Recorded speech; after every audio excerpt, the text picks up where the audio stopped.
AP political picture లో ఒక mind blank అయ్యే చేంజ్ కనిపిస్తుంది. రీసెంట్ గా హైదరాబాద్ ఐఐటిఎన్స్ గ్రూప్ వదిలిన మూడ్ ఆఫ్ ఆంధ్ర సర్వే ఇప్పుడు స్టేట్ లో హాట్ టాపిక్ అయింది. ఇంట్లో ఎంతమంది పిల్లలుంటే అంతమందికి తల్లికి వందనం కింద 15,000 ఇస్తామన్నారు. కానీ ఒక్కరికి మాత్రమే ఇస్తున్నారు. మహిళలకు నెలవారీ 1,500 అన్నారు. 50 ఏళ్లకే పెన్షన్ అన్నారు. నిరుద్యోగ వృత్తి అన్నారు. ఇవేమీ ఇంకా ట్రాక్ ఎక్కలేదు. దీంతో జనాల్లో ఫ్రస్ట్రేషన్ పీక్స్ కి వెళ్లిపోయిందని అనలిస్టులు అంటున్నారు.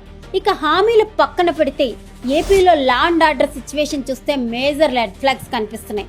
గవర్నమెంట్ వచ్చినప్పటి నుంచి ఏదో ఒక ఇష్యూ, ఆడపిల్లలపై వేధింపులు, మిస్సింగ్ కేసులు, లాకప్ డెత్తులు, గంజాయి, వీటన్నిటి మీద గవర్నమెంట్ విమర్శల పాలవుతూనే ఉంది. వీటిని ఎన్సీఆర్బీ 2024 రిపోర్టు కూడా బలపరిచింది.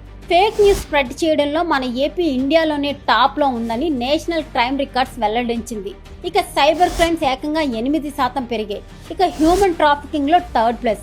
వీటికి తోడు డిఎస్సి అవకతవకలు జరిగినట్టు 48% మంది ఫీల్ అవుతున్నారు.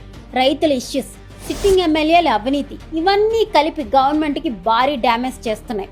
ఒక పక్క అమరావతి, నీట్, స్టీల్ ప్లాంట్ ప్రైవేటీకరణ లాంటి ఇష్యూస్ తో గవర్నమెంట్ ఫుల్ డిఫెన్స్ లో పడిపోతే ఇక్కడే ఎంటర్ అయ్యారు మన ప్రతిపక్ష నేత జగన్.